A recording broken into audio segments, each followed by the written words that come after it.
This is a Pele Media podcast.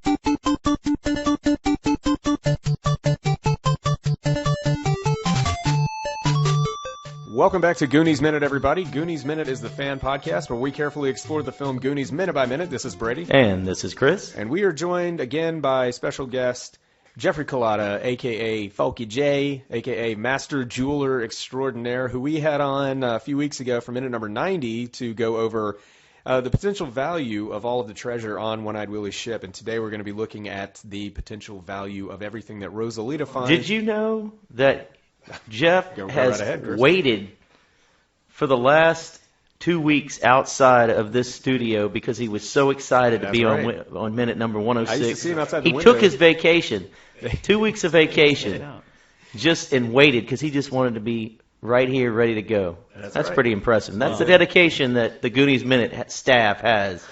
It's really an honor to be on the show. I really appreciate you guys having me. Thank Absolutely. 2 weeks worth of waiting. What an honor. Let's get into the minute. In the previous minute, Mr. Perkins showed up to the beach with a foreclosure contract. Mikey apologized to his dad for not being able to come through with the treasure that would have most certainly paid off the demolition of the Goondocks. At minute 106, Mr. Walsh takes the pen and begins to read over the contract. Troy gives him a smug grin. Chunk looks down in disappointment as Data tells Mikey that he's going to miss being a Goonie. Off to the side, Rosalita has opened Mikey's jacket and removed his marble bag. She unties the bag and peers in. She is shocked by what she sees inside. She looks away and then takes another peek to make sure that what she saw was real. She begins to shout, "Ay Dios, Madre Maria, no firmen." Mouth tries to translate, and he is able to decipher no right, no pin, no sign. At once, everyone understands what she is trying to say. Everyone rushes over to Mr. Walsh as he's beginning to sign the contract. Mouth grabs the pen from his hand. Rosalita rushes over to the group and holds out Mrs. Walsh's hand. She empties the contents of the bag. Several sparkling emeralds, rubies, sapphire, and diamonds. Everyone stares in amazement. The Goondocks are saved. And thus ends minute 106 of the Goonies. Now, do you have any other experience or thoughts on the Goonies outside of being called Chunk as a kid? Any thoughts on the Goonies? I mean, that was such a great movie growing up. You know, the Goonies was awesome. I mean, it was like the sense of adventure, the camaraderie of all the kids. You know, I mean, it reminded me a lot of my neighborhood and you know, us riding our bikes around. You know, we had these woods near my house that we would go, you know, playing and get in all kinds of trouble, and it just reminded me of that time, you know, of the parallel of you know. Yeah, and that's kind of a common thing that we hear whenever we have guests on. We say, you know, what does the Goonies mean to you? And everybody takes it back to how it influenced their childhood and how it would just give them their own sense of adventure. They wanted to get out on, like we always say, on their bikes and just go out in the woods and go discover things. And even if it was something stupid, something that would, like an old Coke bottle or something you were finding out there. Kyle said that, you know, talking about you riding bikes, that you didn't get off training wheels to the age of 12. Is that true? No, that was 29, actually. You know, interesting though, you mentioned Kyle, my older brother. He and one of my other older brothers and a few of their friends were playing Goonies one time, actually, and I think they were in, maybe it was their friend's backyard, and they're just digging around in the dirt and everything like that. All of a sudden, they spot something, and it looks like glass, like colored glass, and they're like, well, this is crazy, and they dig it up, and it's old medicine bottles that look like, you know. Well, are they filled? No, they were not filled. They were filled. Where are they? Right. Yeah, exactly. But it's just, I mean, there you go. That's another little sense. So, of course, everything that's coming to mind when they're doing this was Goonies this, Goonies that. And I think it's funny. One thing that I haven't thought about, and I'm thinking about it right now, is that look through all of this craziness, through all of this adventure and finally finding a treasure and losing the treasure and running from people trying to kill us or kill them.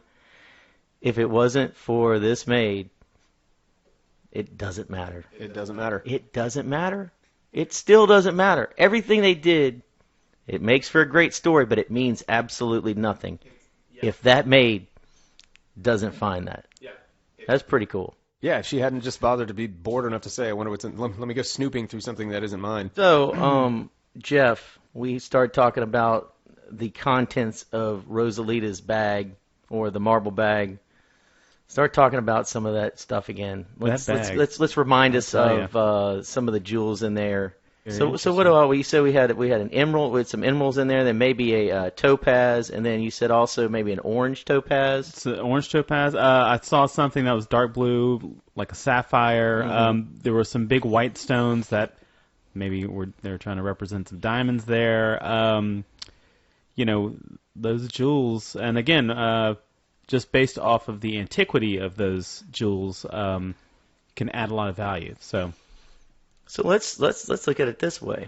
All right, we've tried throughout the movie and before, tried to figure out, okay, there's a certain amount of houses that are going to be destroyed to put up a golf course. If a city wants to do something like that, usually what they do is it is up to them, and there's only so much the people can do to fight something like that.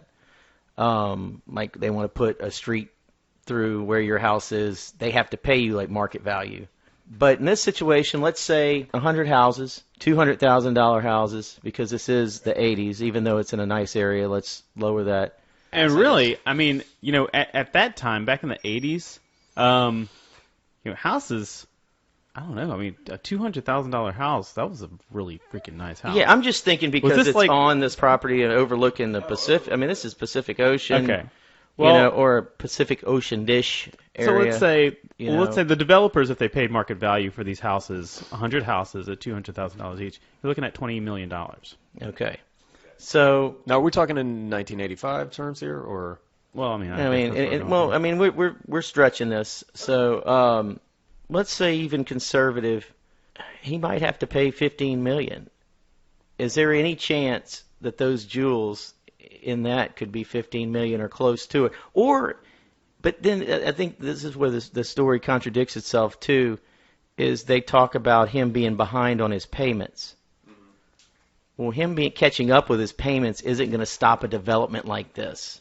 Right. That's only going to see, that's where. But I think that's where breaking it down, like we're breaking it, maybe goes beyond where even the brilliant directors and writers are thinking. Where brilliant people like us are thinking, So I don't know. I'm just thinking, is that even in the realm of stratosphere of getting something close to that? Or maybe, just because that's how much the people are getting paid to be able to demolish their homes and get them out of there, that doesn't mean that that's the amount of money they would have to come up with for everybody. Right. So, I looked into, actually went to the extent of looking into museum curator salaries as of March 31st, 2017. The median annual museum curator salary is $55,820. What year was that? That was in 2017. Okay. What do you think, if $55,000 now, what do you think that was in 85? Oh, what's that the equivalent of? Maybe 35? Jesus. I mean, $55,000 back in 1985 was a lot of money. I would say, yeah. I mean, you're probably making $150,000 now if you were making $55 back then. Yeah. So Brand is clearly making, he's exaggerating whenever he says Dad's going to need his next 400 paychecks. We did that math. Yeah, we did that math. But he wasn't exaggerating because I think it was going to be what his next 400 paychecks wasn't going to be. Yeah, exactly. But the 400 paychecks, that was just to catch up. But it really what. Because he's behind it, because like I said, there's two issues going on right now. He's behind on his payments. That's just one house, but then they have a whole community that they want to get rid of. So, yeah. I don't know. Maybe we're spending too much time on this. We're definitely doing that. But so Jeff, were you able to sort of calculate the value of what all these jewels might have been? Yeah, well, I just kind of factored up a couple of the jewels just to kind of put things into perspective. So I was looking at Rosalita as she was dumping these stones out. And I was, as I was trying to identify these jewels, they had quite a few of these dark green ones, which I would assume are emeralds or representing emeralds. And then you have some white stones that could have been diamonds, which were pretty massive. Yeah. Some that I saw one that looked like a dark blue sapphire, one that looked like a bright blue, maybe blue topaz, and then maybe an orange topaz, which I think would probably fetch a nice little bit of a few $1,000s at least. But your major money is going to be in those like the sapphires, emeralds, and rubies if they had any. I didn't see any dark red ones, or the diamonds. So actually, I just looked up. This was an interesting thing about Kim Kardashian's ring. Okay, now she had I think it was a total weight of 20.5 carats. It was a 16.21 carat rectangular cut center stone. That ring, with a major discount, was $2 million. Wow. Is what they bought that ring for. Okay, so if you factor in the size of those diamonds, that looked, I would say, 16 carats. Those look pretty big. Okay. The emeralds, on the other hand, I was looking at the size of them compared to Rosalita's finger or her thumbnail, and I figured that my thumbnail is probably about 16 millimeters wide. Hers might be a little skinnier, but a 15 millimeter by 10 millimeter emerald right now you can buy on the internet for $41,000 to $45,000. So that, and the ones that she was dumping out in her hand looked a lot bigger. And then again, we go into antiquity and the antiquity value of these things. Okay, so we had talked about actually they had found the ring off the coast of Florida in 2011 from the Atocha shipwreck. It was an emerald ring that was estimated to be worth $500,000. So you have these things to they're huge. Those emeralds are really big. They were huge. All those stones were giant. Okay, so for a layman, those what she's dumping on her hands are considered giant. Those are considered big. Oh, they're huge. I mean, because what you work in the jewelry store, and whenever I go in there, you can see some of the rings and things like that, and they're, golly, I don't even know, like an eighth of the size of this thing. Maybe even more than that. So I think it's fair to say there could be a few $1 million right there. Oh, for sure. For sure. Okay. For sure. So totally, based on the information that we've seen and we've heard throughout this movie, it is completely feasible that this would be, whatever that payoff amount is, this could get the job done. That's what it seems like. Yeah. So go ahead. Of course, we're talking about back in the 80s. So now these jewels, within the last however many decade, are fetching this much. But these auction sites, Sotheby's and Christie's, there are some collectors out there that would pay a pretty penny for some of these pirate ship finds. In your expert opinion, bottom line, do you think that what she has here would be enough to cover the cost of? I would say so. I would say if put in the right auction houses, these jewels could definitely, for collectors, save the day. There you go. It's good to hear, because one of my alternative here was that if they don't, the day is going to be saved by Mr. Walsh simply tearing up the contract. Fortunately, Rosalita saved the day. Fortunately, she had sense enough to look into the bag. I'm surprised she even said anything. What's in the box? Look, I mean, would you? Rosalita should have kept her mouth shut. Skip town. I would have said, guys, I quit. Yeah. You can scrub your own toilet. Yeah, right. Why don't you wait on me? Hey, Mr. Walsh, since you're looking for a curator job in another city now, why don't you clean my toilet and get all the cockroaches out of here? Yeah. Okay, one last thing. Have you guys ever noticed that whenever Mouth finally translates what Rosalita is saying, no sign, he runs over and grabs a pen from Mr. Perkins and just writes down his jacket? I had never noticed it until this minute. I've always noticed that, but Never. Yeah, it's like it's bad enough that you're screwing up this guy's plan to demolish your city. You got to go right on his jacket. Anyway, Jeff, do you have anything else to add? I don't believe.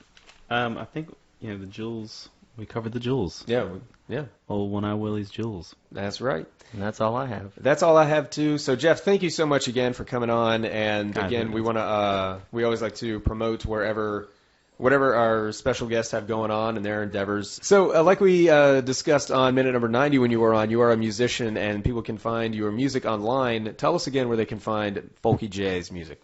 So you can actually buy it on iTunes and let's see, Rhapsody, I think. What's the other ones? Spotify. So it's Folky J, Folky J.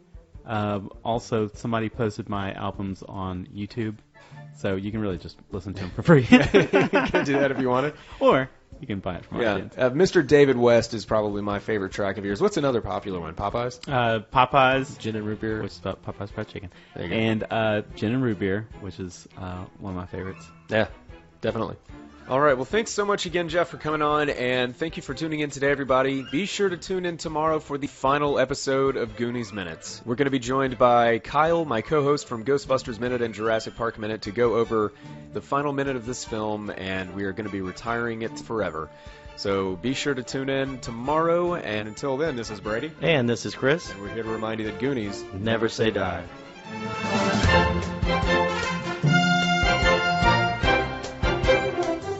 Goonies Minute is a fan-supported podcast. If you like the show, then leave us a review on iTunes. You can find us at GooniesMinute.com, Facebook.com/GooniesMinute, Twitter.com/GooniesMinute, and at Instagram at GooniesMinute. You can contact us at GooniesMinute@gmail.com. You've been listening to a Pele Media podcast. For premium content and exclusive podcasts, visit us at patreon.com/Pele Media. Check us out on Facebook at facebook.com/Pele Media and follow us on Twitter at twitter.com/Pele Media.